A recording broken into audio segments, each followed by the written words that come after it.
لقد قال الله تبارك وتعالى في كلامه المجيد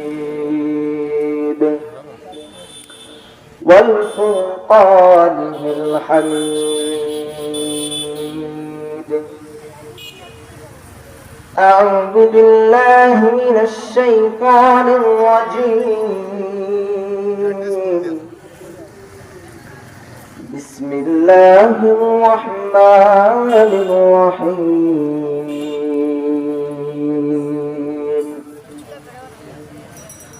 يا أيها الذين آمنوا كتب عليكم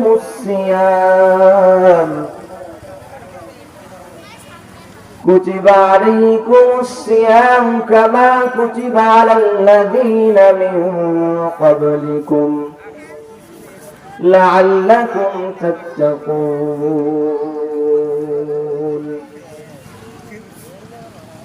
وقال رسول الله صلى الله عليه وسلم: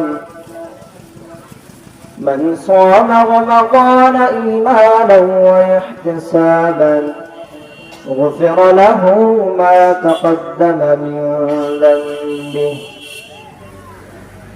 وقال رسول الله صلى الله عليه وسلم: الصوم لي وأنا أجزي به. صدق الله مولانا العظيم وصدق رسوله النبي الأمي الكريم. ونحن على ذلك من الشاهدين والشاكرين والحمد لله رب العالمين. साहिल से लगेगा कभी मेरा भी सफीना, साहिल से लगेगा कभी मेरा भी सफीना, देखेंगे कभी शौक से मक्का और मदीना, देखेंगे कभी शौक से मक्का और मदीना। यार जिगर नूर नजर अब तू कहाँ है, यार जिगर नूर नजर अब तू कहाँ है, दीवाना तेरा हो गया मैं मेरे खबर ले, दीवाना तेरा हो गया मैं मेरे खबर ले। हमें तो मस्ती बना दे, हमें तो दोस्ती बना दे, हमें तो यार बना दे, हमें तो प्यार बना ले। तू खुदावंद अरादी, तू खुदावंद समावी, तू खुदावंद समावी, तू खुदावंद अरादी। मौत को समझाए गफल इख्तिताम जिंदगी, मौत को समझाएगा फल इख्तिताम जिंदगी। दर हकीकत मौत तेरा इब्तिदाए जिंदगी, जिंदगी है अज बराए बंदगी, जिंदगी बे बंदगी शर्मंदगी, जिंदगी है अज बराए बंदगी,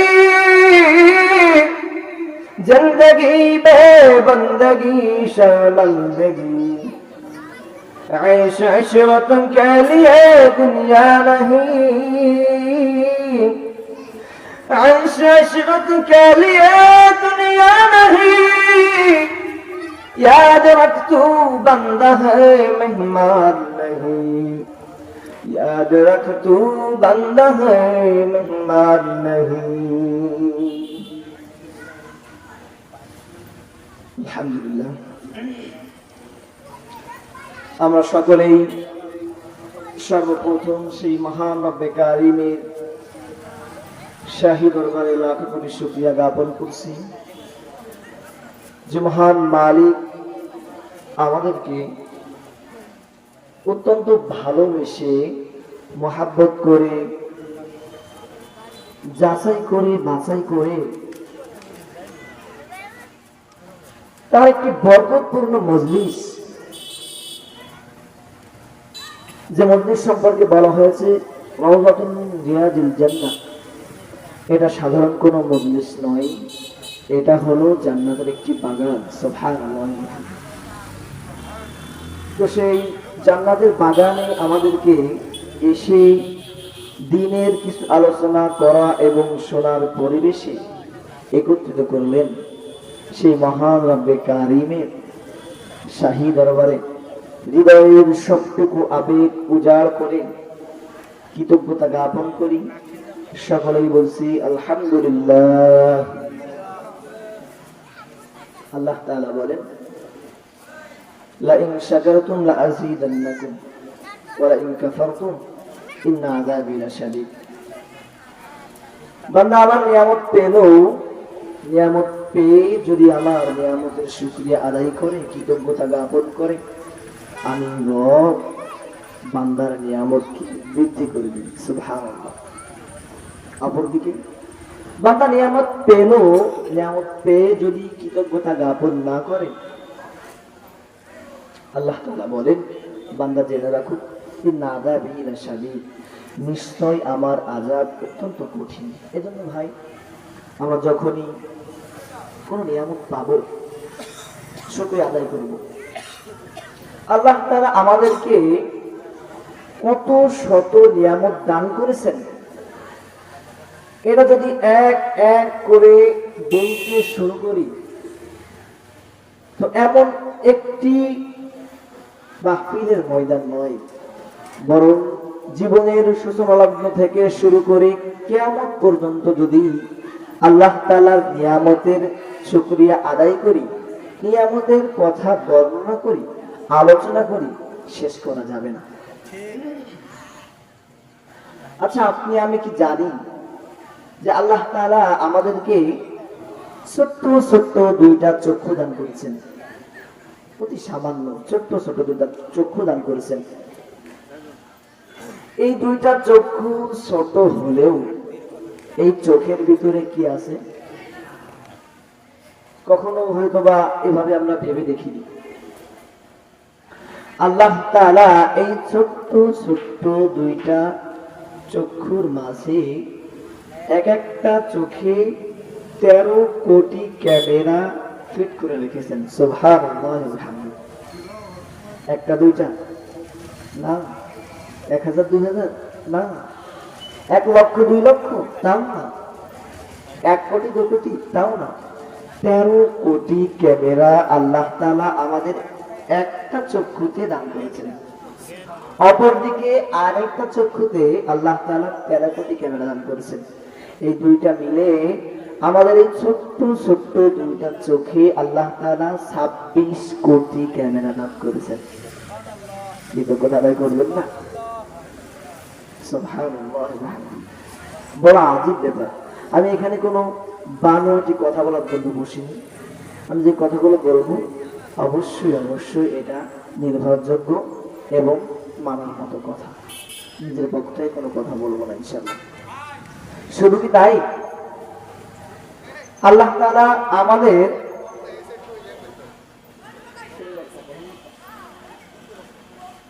আলহামদুলিল্লাহ আমাদের মাঝে উপস্থিত হয়েছে আমাদের আজকের মেহমান, আগন্তুক মেহমান যারা আছেন, সম্ভবত দ্বিতীয় বক্তা উনি আসছেন। তো আলহামদুলিল্লাহ আমরা সকলেই মাহফিলের ময়দানে চলে আসি। প্রধান বক্তা আলহামদুলিল্লাহ আমাদের কাঙ্ক্ষিত মেহমান হযরতুল আল্লাহ হযরত মাওলানা বুরহানুদ্দিন রব্বানী দাওয়াত বরকাতুহু আলিয়া, উনি আমাদের মাঝে এসে উপস্থিত হয়েছেন। সকলেই বলি আলহামদুলিল্লাহ। তো ভাই, যে কথা বলতেছিলাম তা হলো আল্লাহ তাআলার নিয়ামত সম্পর্কে একটু আলোচনা করছিলাম। আসলে এগুলো দরকার। আল্লাহ তাআলার নিয়ামত সম্পর্কে আলোচনা না করলে বোঝা যায় না যে কেন আল্লাহ তাআলার দাসত্ব করব, কেন আল্লাহ তাআলার গোলামি করব। আমি একটা মানুষের গোলামি করব কেন? আমি একটা মানুষের গোলামি করব, সম্ভবত সে আমার মালিক। এজন্য আমরা আল্লাহ তাআলার গোলামি কেন করব, এটা বোঝা যায় হলো তার নিয়ামতের আলোচনার মাধ্যমে। তো বলছিলাম আল্লাহ তাআলা আমাদের দুইটা চোখে 13-26 কোটি ক্যামেরা দান করেছেন। শুধু তাই নয়, আমাদের এই মস্তিষ্কে আল্লাহ তাআলা 5 লক্ষ কিলোমিটার তার দিয়ে বাঁধাই করেছেন। সুবহানাল্লাহ বলবেন না? 5 লক্ষ কিলোমিটার তার দিয়ে আল্লাহ তাআলা আমাদের এই ব্রেইনকে সাজাইছেন, যে তার যদি আসমান জমিন থেকে নিয়ে চাঁদ পর্যন্ত নিয়ে যাওয়া হয় তবুও শেষ হবে না। সুবহানাল্লাহ। এই ছোট্ট একটু মাথা, কতটুকু মাথা, এর মাঝে আল্লাহ তাআলা 5 লক্ষ কিলোমিটার তার দিয়ে সাজাইছেন। সুবহানাল্লাহ ওয়া বিহামদিহি। এজন্যই তো আল্লাহ তাআলা বলেন ফাবিআইয়ি আলা'i রাব্বিকুমা তুকাযযিবান। ও বান্দা, তোমরা আমার কোন কোন নিয়ামতের অস্বীকার করবে? ফাবিআইয়ি আলা'i রাব্বিকুমা তুকাযযিবান। নিয়ামতের কোনো শেষ নাই। আমরা এই যে অক্সিজেন গ্রহণ করি, কার্বন ডাই অক্সাইড ছাড়ি, আমরা প্রতিদিন 550 লিটার অক্সিজেন গ্রহণ করি। সুবহানাল্লাহ বলবেন না? 1 লিটার 2 লিটার 550 লিটার অক্সিজেন আল্লাহ তাআলা আপনাকে ফ্রি দিচ্ছেন, ফ্রি সার্ভিস। কখনো কি চেয়েছেন যে আব্দুল করিম, আব্দুল সাত্তার ও আব্দুল মালিক, আমি তো তোমাকে প্রতিদিন 550 লিটার অক্সিজেন দিই, এই পেমেন্ট আমাকে করো, টাকা আমাকে দাও? কোনদিন চান না। বিনিময়ে কি চান? বিনিময়ে কি চান? আল্লাহ তাআলা বলেন ওমা খালাকতুল জিন্না ওয়াল ইনসা ইল্লা লিয়াবুদুন। আল্লাহ তাআলা মানব এবং জিন জাতিকে সৃষ্টি করেছেন কেবলমাত্র শুধুমাত্র তার ইবাদতের জন্য। আল্লাহ তাআলা এই নিয়ামত দিচ্ছেন, প্রতিদিন আপনাকে 550 লিটার অক্সিজেন দিচ্ছেন। এটা এমনিতে নয়। আল্লাহ তাআলা আপনার থেকে ইবাদত চান, আল্লাহ তাআলা আপনার থেকে দাসত্ব চান, আল্লাহ তাআলা আপনার থেকে বন্দী চান, আল্লাহ তাআলা আপনার থেকে তার গোলামি চান। এজন্য কবি বলেন মৌত কো সমঝায়ে গাফিল ইখতিতাম জিন্দেগি দর হकीकत मौत तेरा इब्तिदाए जिंदगी। গাফিল মৃত্যুকে মনে করে ইবতিদায়ে জিন্দেগি। मौत को समझाए गाफिल इख्तितामे जिंदगी। মৌতকে গাফিল যে অবলম্বী মনে করে যে আমি মরে গেলে, আমি মৃত্যুবরণ করলে শেষ, আমার আর কিচ্ছু হবে না। কিন্তু কবি বলেন না, মৌত তো তোমার ঘর হাকিকত, মৌত তেরা ইবতিদায়ে জিন্দেগি। মৃত্যু তোমার কেবলই মাত্র জীবনের সূচনা হলো।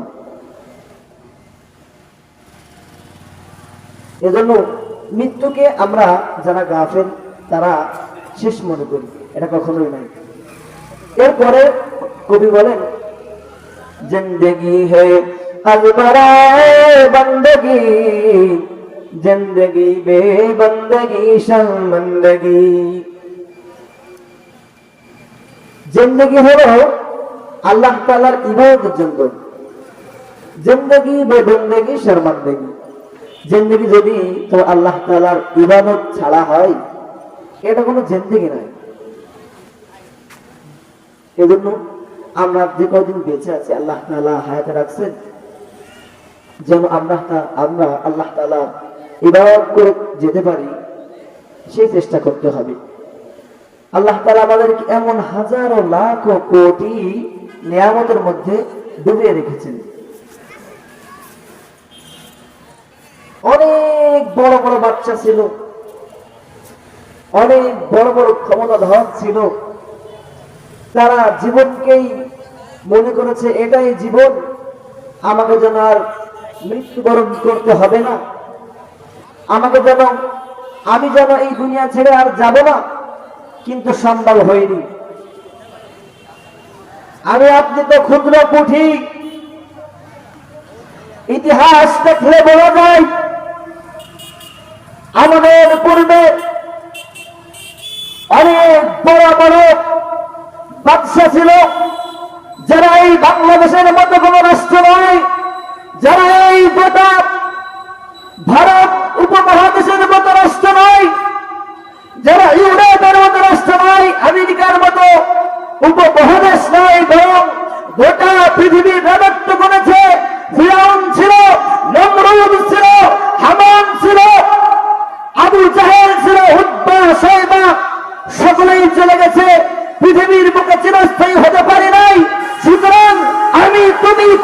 মুঠি হয়ে যদি মনে করি না আমার মৃত্যু আসবে না, আমি মনে হয় মৃত্যুবরণ করব না, আমি মনে হয় আল্লাহর কাছে সেবা দিব না, এটা মূর্খতার পরিচয় ছাড়া কিছু নয়, ঠিক কিনা?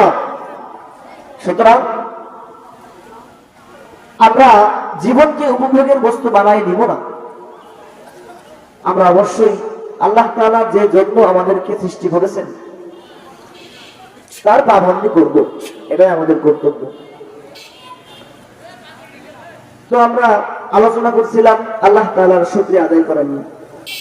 প্রাসঙ্গিক ভাবে একটা আলোচনা চলে আসে, যেহেতু আল্লাহ তাআলার কৃতজ্ঞতার পরেই, আল্লাহ তাআলার গুণকীর্তনের পরেই আমাদের যেটা করা উচিত সেটা হলো আল্লাহর হাবিব সাল্লাল্লাহু আলাইহি ওয়াসাল্লামের পাবন্দি করা, আল্লাহর হাবিব সাল্লাল্লাহু আলাইহি ওয়াসাল্লামের দেখানো পথ অনুযায়ী চলা, আল্লাহর হাবিব সাল্লাল্লাহু আলাইহি ওয়াসাল্লামের উপর দরুদ পাঠ করা। আল্লাহ তাআলা নিজেই বলেন, وقال تعالى في حبيب شانه ومعشوقه إن الله وملائكته يصلون على النبي يا أيها الذين آمنوا صلوا عليه وسلموا تسليما। আল্লাহ তাআলা বলে যে ফেরেশতারা ইয়া আইয়ুহাল্লাযীনা আমানু ইন্নাল্লাহা ওয়া মালাইকাতাহু ইউসাল্লুনা আলান নবী, আল্লাহ এবং ফেরেশতারা সকলেই রাসূল সাল্লাল্লাহু আলাইহি ওয়াসাল্লামের দরুদ পাঠ করে। তো আমাদেরও উচিত আল্লাহর হাবিব সাল্লাল্লাহু আলাইহি ওয়াসাল্লামের পাক রূহ মুবারকে দরুদ পাঠ করা। এজন্য আমরা সকলেই বলি সাল্লাল্লাহু আলাইহি ওয়াসাল্লাম। আল্লাহর হাবিব সাল্লাল্লাহু আলাইহি ওয়াসাল্লাম নিজেই বলেন, মান সাল্লা আলাইয়া ওয়াহিদাতান সাল্লাল্লাহু আলাইহি আশারা, যে ব্যক্তি আমার উপর একবার দরুদ পাঠ করবে আল্লাহ তাআলা তার জন্য 10টি রহমত দান করবেন। সুবহানাল্লাহ ওয়া বিহামদিহি। এই দরুদ পাঠ করা এটা যে কতটুকু বা কত বড় ফজিলতের বিষয়, এটা আমি আজকে ফুটাই করতে চাই। কারণ আমরা অত্যন্ত গাফেল, আমরা আল্লাহর হাবিব সাল্লাল্লাহু আলাইহি সাল্লামের উপর দরুদ পাঠ করি না। একদম সহজ ছোট একটা দরুদ সাল্লাল্লাহু আলাইহি সাল্লাম, এই দরুদগুলো পাঠ করলে তো হয়, কিন্তু আমরা অত্যন্ত গাফেল।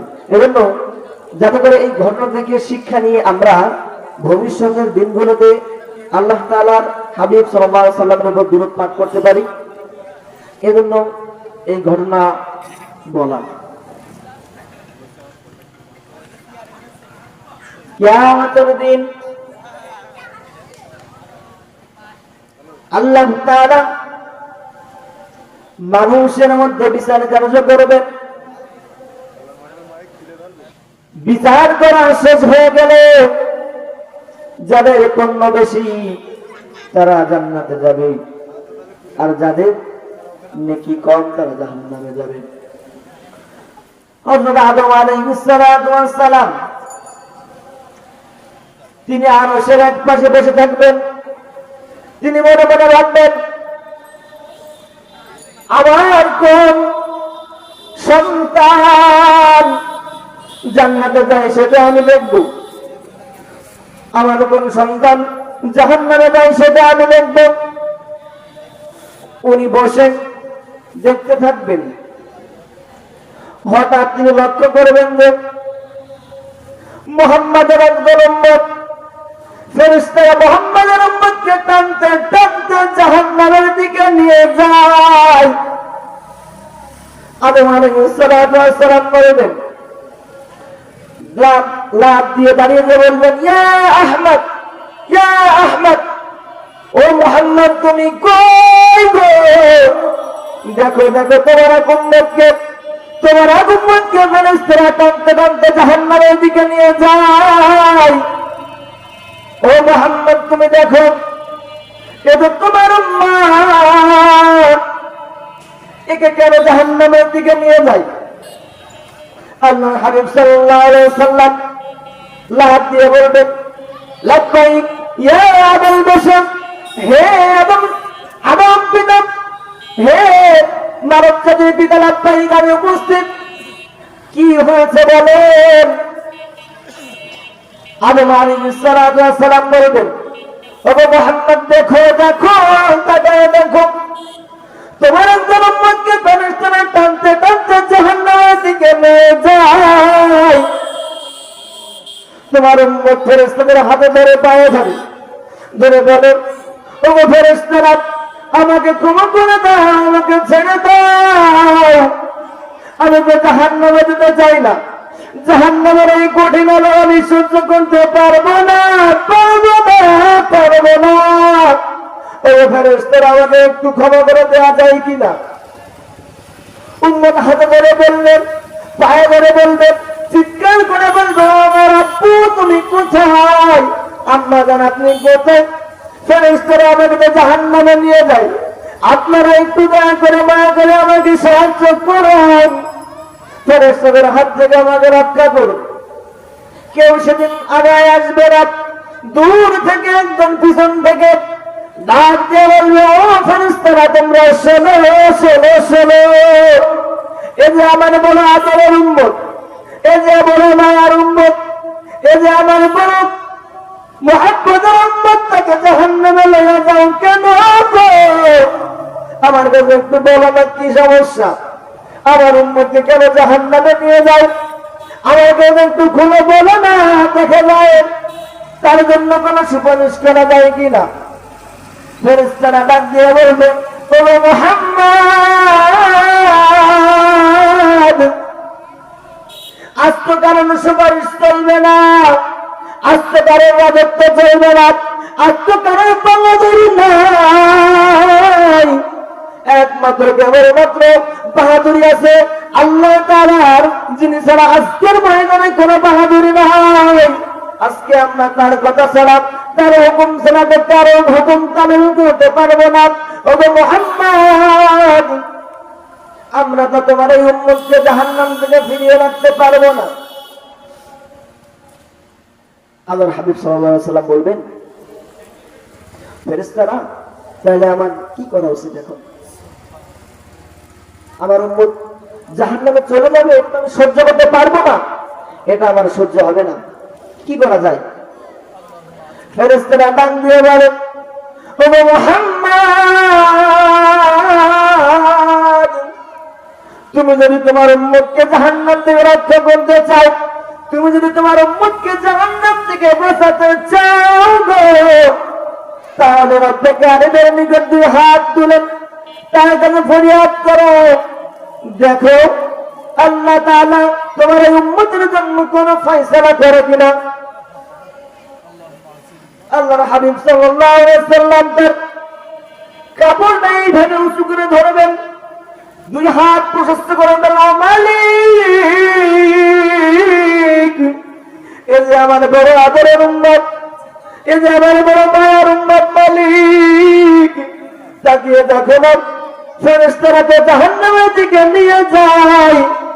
ওগো মালিক আমি তো সহ্য করতে পারবো না, ফেরেশতারা যদি আমার উম্মতকে জাহান্নামে দেয় আমি তো এটা বরদাস্ত করতে পারবো না। আল্লাহ তাআলা বলেন, ও আমার হাবিব তুমি চিন্তা করো না, তুমি যা বলবে সেটা আজকে আমি ফেরেশতাদেরকে বলবো, তারা তোমার হুকুম তামিল করবে। আল্লাহর হাবিব সাল্লাল্লাহু আলাইহি ওয়াসাল্লাম ফেরেশতাদেরকে ডাক দিয়ে বলেন, ওগো ফেরেশতারা আমার তো মন মানে না, আমার তো মন মানে না, বুঝেছি তোমরা আমার এই উম্মতের নেক এবং গুনাহকে ওজন করে তুমি জানাতে পারলাই। ওগো আমার ফেরেশতারা, ওগো ফেরেশতারা দয়া করে মায়া করে আরেকটা বার যদি আমার এই উম্মতের নেক এবং গুনার পরিমাপ করো তাহলে আমি বড় খুশি হব গো ফেরেশতারা, দয়া করে মায়া করিয়া আমার এই উম্মতের নেক পুণ্যের গুনার ওজন দান পান করো না। আল্লাহর হাবিব সাল্লাল্লাহু আলাইহি ওয়াসাল্লামের অনুরোধে ফেরেশতারা উম্মতকে নিয়ে যাবেন, আবার এই উম্মতের নেকি এবং গুনাহ কি ওজন করা হবে। ঠিকই দেখা গেল উম্মতের গুনার পাল্লা ভারী হয়ে গেছে আর নেকির পাল্লা হালকা হয়ে গেছে। আল্লাহর হাবিব সাল্লাল্লাহু আলাইহি ওয়াসাল্লাম চিন্তায় পড়ে যাবেন, কি ব্যাপার গো? তাই তো আমার উম্মতের গুনাহের পাল্লা তো ভারী। এরপরে তিনি তার কোমর থেকে ছোট্ট একটা চিরকুট বের করবেন, ছোট্ট একটা কাগজ বের করবেন। কাগজ বের করে ওই নেকির পাল্লায় রাখার সাথে সাথে নেকির পাল্লাটা ভারী হয়ে যাবে। সুবহানাল্লাহ। বেশি কিছু নাই, ছোট্ট একটা কারণে মাত্র নেকির পাল্লায় রাখার সাথে সাথে নেকির পাল্লাটা ভারী হয়ে যাবে। ফেরেশতারা দেখে অবাক হয়ে যাবেন, কি ব্যাপার? এত বিশাল বিশাল গুনাহ, এত বিশাল গুনাহ থাকা সত্ত্বেও আল্লাহর হাবিব সাল্লাল্লাহু আলাইহি ওয়াসাল্লাম নেকির পাল্লায় কি দিলেন? দেওয়ার সাথে সাথে নেকির পাল্লাটা ভারী হয়ে গেল। সুবহানাল্লাহ। কত বিশাল পাহাড়ের মতো গুনাহ, গুনার কোনো শেষ নেই, কিন্তু সামান্য ছোট্ট একটা চিরকুট ওই নেকির পাল্লায় দেওয়ার সাথে সাথে নেকির পাল্লাটা ভারী হয়ে গেল। খুব মনোযোগ দিয়ে শুনবেন, ইনশাআল্লাহ আশা করি এই ঘটনা থেকে আপনারা অনেক বড় একটা শিক্ষা পাবেন ইনশাআল্লাহ।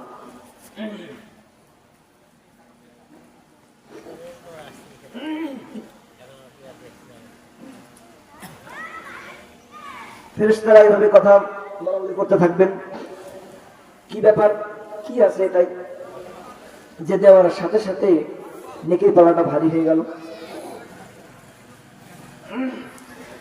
নেকির পাল্লাটা যখন ভারী হয়ে গেল, ফেরেশতাদের কাজ তো নেকির পাল্লা ভারী হলে জান্নাতে নিয়ে যাওয়া, আর গুনাহের পাল্লা ভারী হলে জাহান্নামে নিয়ে যাওয়া।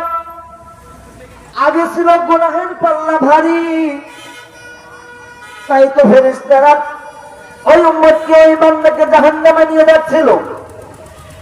এখন তো পুণ্যের পাল্লা ভারী হয়ে গেছে, এখন তো আর জাহান্নামের দিকে নিয়ে গেলে চলবে না, এখন তো জান্নাতের দিকে নিয়ে যেতে হবে। ফেরেশতারা বলল, ও উম্মত, দেখো দেখো কত মায়া, কত মহব্বত, কত ভালো এই মানুষটা যে তোমাকে নিশ্চিত জাহান্নামের থেকে রক্ষা করলো। চলো, তুমি এখন জান্নাতি হয়ে গেছো, এখন তুমি জান্নাতের দিকে চলো। ওই বান্দা বলবে, না আমি জান্নাতে যাব না। তো বলে, কেন জান্নাতে যাবে না? কেন? তোমার তো পুণ্যের পাল্লা ভারী হয়ে গেছে, জান্নাতে কেন যাবে না? উম্মত থেকে বলে, ফেরেশতারা তোমরা শোনো শোনো শোনো, জাহান্নামে যাওয়ার ভয় আমি তোমাদের পায়ে ধরেছিলাম, তোমাদের হাতে ধরেছিলাম, তোমরা রক্ষা করো নাই। আব্বু বলে ডেকেছি, আব্বু আসে নাই। আম্মু বলে ডাক দিয়েছি, আম্মু আসে নাই। কিন্তু আমার এই বিপদের দিনে এমন লোক কে গো আমার পাশে এসে দাঁড়ালো? কে এই মহান ব্যক্তি? আমি এই ব্যক্তিটার পরিচয় না নিয়া জান্নাতে যাব না, যাব না। ওগো ফেরেশতারা, তোমরা বলো, আমাকে একটু অনুমতি দাও, আমি একটু এই লোকটার সাথে কথা বলতে চাই, জানতে চাই তার পরিচয়টা কি, কোথায় থাকেন তিনি। এত বিপদের সময় নিশ্চিত জাহান্নাম অবধারিত সময় এসে আমার পাশে দাঁড়ালো। আল্লাহর হাবিব সাল্লাল্লাহু আলাইহি ওয়াসাল্লাম দাঁড়িয়েছিলেন, বান্দা ছোট ছোট পায়ে গেল, ডাক দিয়ে বলল, হাবিব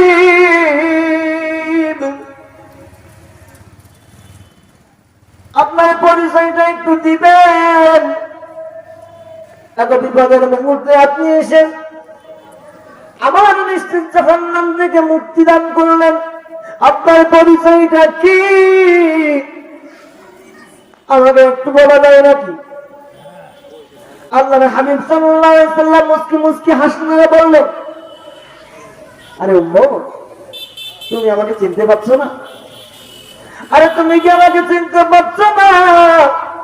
আমি তো তোমার সেই হাবিব আহমদ মুস্তাফা, মুহাম্মদ মুস্তাফা, মুহাম্মদ আরবি, মুহাম্মদুর রাসূলুল্লাহ সাল্লাল্লাহু আলাইহি ওয়াসাল্লাম। সুবহানাল্লাহ। আল্লাহর বান্দা ডাক দিয়ে বলবেন, ওগো হাবিব, বুঝলাম আপনি হলো আল্লাহ তাআলার রাসূল, আপনি হলো আমাদের আখেরি পয়গম্বর, আপনি হলেন আমাদের হাবিব মুহাম্মদ মুস্তাফা সাল্লাল্লাহু আলাইহি ওয়াসাল্লাম। তবে একটা জিনিস আমি বুঝতে পারলাম না, ওগো হাবিব, আপনি যেই চিরকুটটা, যেই কাগজটা আমার ওই নেকির পাল্লায় রাখলেন, ওই কাগজটাই কি লেখা আছে? যার কারণে এই কাগজটা নেকির পাল্লায় দেওয়ার সাথে সাথে নেকির পাল্লাটা ভারী হয়ে গেল।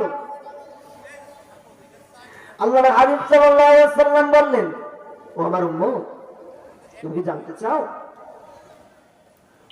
ওই তোমার নেকির পাল্লায় কি রাখছিলাম, এটা কি জানতে চাও?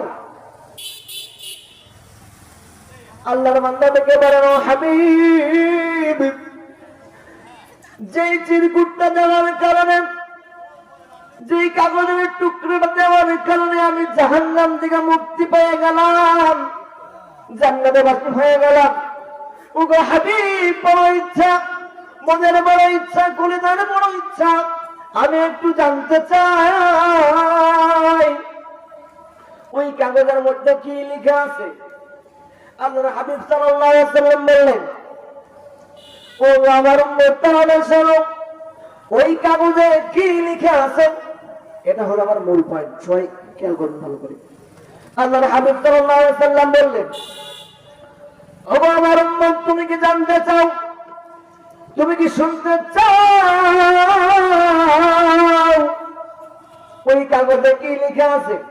বেশি কিছু লেখা নাই, বেশি কিছু লেখা নাই।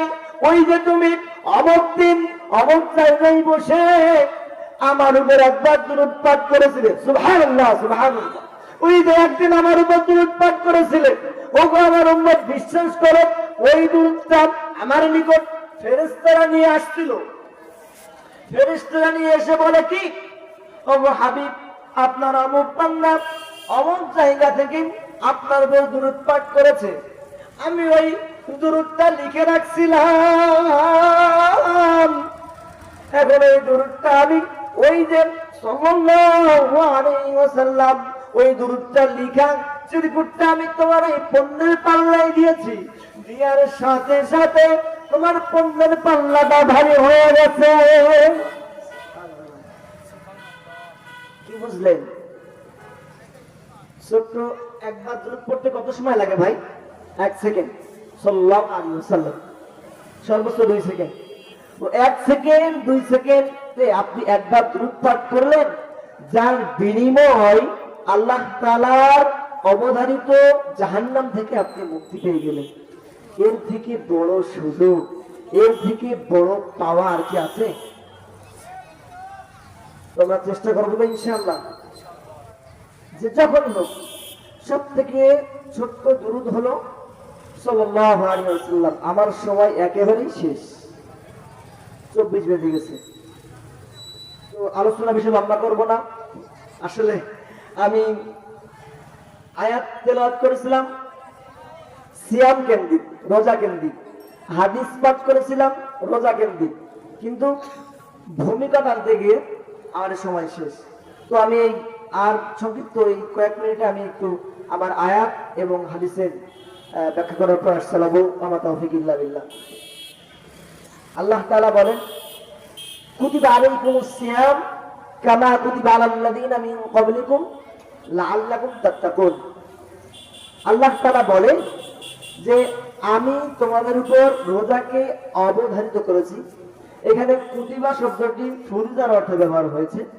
কুতিবা মানে আমি ফরজ করেছি, কুতিবা আলাইকুমুস সিয়াম, আমি রোজাকে তোমাদের উপর ফরজ করেছি, কামা কুতিবা আলাল লাযিনা মিন ক্বাবলিকুম, যেমন ফরজ করেছিলাম তোমাদের পূর্ববর্তী জাতিদের উপর, লাআল্লাকুম তাত্তাকুন, যাতে করে তোমরা কি মুত্তাকি হতে পারো। তাহলে কি বুঝলাম? আল্লাহ তাআলা আমাদেরকে অভয় দিয়ে বললেন, আরে আমার বান্দা, তোমাদের ভয় নাই। তোমরা ভাবতেছো সকাল থেকে নিয়ে সন্ধ্যা পর্যন্ত অনাহারে থাকতে হবে, না খেয়ে থাকতে হবে। আর এটা ভয়ের কিছু নাই। কামা কুতিবা আলাল্লাযীনা মিন ক্বাবলিকুম, এটা তোমাদের উপর নতুন নয়, এটা তো আমি আগের জাতির উপরেও ফরজ করেছিলাম। অভয় দিয়ে বললেন। এরপর কি বললেন? লাআল্লাকুম তাত্তাকুন, যাতে করে তোমরা মুত্তাকি হতে পারো। মুত্তাকি কাকে বলা হয়? মুত্তাকি হলো এমন ব্যক্তি যে ফরজের পাবন্দি করে, নফলের পাবন্দি করে, এটা তো করো বটেই, গুনাহ থেকেও 100% বেঁচে থাকে, এটা তো বেঁচে থাকেও। বেঁচে থাকার পরেও যদি কোনো বিষয়ের সন্দেহ আসে, সন্দেহের অবকাশ আসে, এটা করব কি না, করব কি না, জায়েজ কি না জায়েজ শিওর না, তবে করব কি না, এই সন্দেহ আসে যে বিষয়, সেই বিষয়টাও ছেড়ে দেন। এত বড় মুত্তাকি তিনি, ইনি হলেন মুত্তাকি। ফরজ ওয়াজিব তো মানেন, সুন্নাত মানেন, নফল আদায় করেন, সাথে সাথে গুনাহ থেকে বাঁচার পরে সন্দেহজনক বিষয়গুলো এড়িয়ে চলেন। সুবহানাল্লাহ। তাহলে আল্লাহ তাআলা বললেন যে আমি রোজাকে ফরজ করেছি যাতে করে তোমরা মুত্তাকি হতে পারো। তাহলে আল্লাহ তাআলার ভাষ্য অনুযায়ী আমরা যদি সিয়াম সাধনা পালন করি, রোজা রাখি, তাহলে আল্লাহ তাআলা আমাদেরকে মুত্তাকিদের কাতারে শামিল করে নেবেন। সুবহানাল্লাহ ওয়া বিহামদিহি। এতে গেল আয়াত। হাদিস, আল্লাহর হাবিব সাল্লাল্লাহু আলাইহি ওয়াসাল্লাম বলেছেন, আস-সাওমু লি ওয়া আনা আজজি বিহি। আল্লাহর হাবিব সাল্লাল্লাহু আলাইহি ওয়াসাল্লাম বলেছেন, আরে আল্লাহ তাআলা বলেন, আস-সাওমু লি ওয়া আনা আজজি বিহি। আল্লাহ তাআলা নামাজের ক্ষেত্রে বলেন নাই যে আস-সালাতু লি ওয়া আনা আজজি বিহি।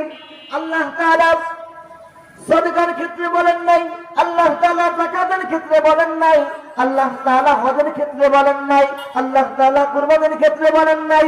আল্লাহ তাআলা শুধুমাত্র কেবলমাত্র বলেছেন আস-সাওমু লি, ও আমার বান্দারা তোমরা শুনে রাখো, রোজা কেবলমাত্র একমাত্র শুধুমাত্র আমার জন্য। এই রোজাটা যে পালন করবে, এই রোজাকে আদায় করবেন, সিয়াম সাধনা করবে, আস-সাওমু লি, রোজাটা যেমন আমার জন্য, আমার কেবলমাত্র আমার জন্য, আর এর প্রতিদান আমি নিজ হাতে দিব। সুবহানাল্লাহ। আল্লাহ তাআলা অন্য কোন আমলের ব্যাপারে বলেননি আস-সাওমু লি বা আস-সালাতু লি বা যাকাতু লি বা আল-হজ্জু লি, বলেননি। কেবলমাত্র শুধুমাত্র বলেছেন আস-সাওমু লি। তাহলে বুঝেন যে প্রতিদানটা আল্লাহ তাআলা দিতে চান, সেই প্রতিদানটা কত বড় হতে পারে। সালাতের প্রতিদান বলে শেষ করা যাবে, এজন্য আল্লাহ তাআলা সালাতের প্রতিদান বলে দিয়েছেন, as-সালাতু মিফতাহুল জান্নাহ, সালাত হলো আমাদের চাবিকাঠি। যাকাতের কথাও বলে দিয়েছেন, হজের কথাও বলে দিয়েছেন, নফল ইবাদতের কথাও বলে দিয়েছেন। এর কি ফজিলত, কি ফায়দা, কিন্তু আল্লাহ তাআলা বলেন আস-সাওমু লি, রোজা আমার জন্য, ওয়া আনা আজজি বিহি, এর প্রতিদান একমাত্র কেবলমাত্র আমি দিব। সুবহানাল্লাহ। এর প্রতিদান কি পরিমাণ হবে এটা একমাত্র আল্লাহ তাআলা ছাড়া কেউ জানেন না। রোজার মাসের ফজিলত যদি বলা শুরু করি তাইলে শেষ করা যাবে না। ফরজ নামাজের মধ্যে 1 সেকেন্ড হলো অন্য সময়ে 70,000 বছরের সমান। আর রমজান মাসের দিনে রাতের 1 সেকেন্ড হলো অন্যান্য মাসের 70,000 সেকেন্ডের সমান। সুবহানাল্লাহ। কথা বুঝতে পারছেন? রমজান মাসের দিনে রাতের 1 সেকেন্ডের সমান হলো অন্য মাসের 70,000 সেকেন্ডের সমান। এই অফারটা কি আমরা ছাড়বো? কখনোই নয়। কোন বুদ্ধিমানের কাজ হবে না এই অফারটা ছেড়ে দেওয়া। এরপর আমরা দেখি দুনিয়ার যে কোনো প্রভাবশালী ব্যক্তি, সে যদি বলে আমি প্রতিদান দিব, তুমি আসো, তাইলে যে যেমন টাইপের উচ্চমানের ব্যক্তি তার প্রতিদানটা কিন্তু তেমন হবে। আমাদের দেশের যদি আমাদের গ্রামের কোন মেম্বার বলেন যে এটা আমার কাজ, আমি তোমাদের প্রতিদান দিব, এই প্রতিদানটা হবে একরকম। এরপর যদি আমাদের গ্রামের আমাদের ইউনিয়নের মেম্বার বলেন, চেয়ারম্যান বলেন এই কাজটা আমার জন্য, আমি এর প্রতিদান দিব। এর মানে যদি আমাদের দেশের যে মন্ত্রীগুলো আছেন তারা যদি বলেন এই কাজটা আমার জন্য, এর প্রতিদান আমি দিব। এরপর যদি আমাদের দেশের যে প্রাইম মিনিস্টার আছেন তিনি যদি বলেন এই কাজটা আমার জন্য, এর প্রতিদান আমি দিব, তাহলে প্রত্যেকের প্রতিদান ভিন্ন ভিন্ন হবে। একজনের প্রতিদান আরেকজনের সাথে মিলবে না, কারণ স্তর অনুযায়ী তাদের প্রভাব অনুযায়ী প্রতিদান হবে। তাহলে ভেবে দেখেন, যেখানে সেই আল্লাহ তাআলা বলেছেন আসসালামু রোজা আমার জন্য, ওয়ানা আজজি বিহি, আমি তার প্রতিদান দিব, তার এই প্রতিদানটা কত বড় হবে। সুবহানাল্লাহ।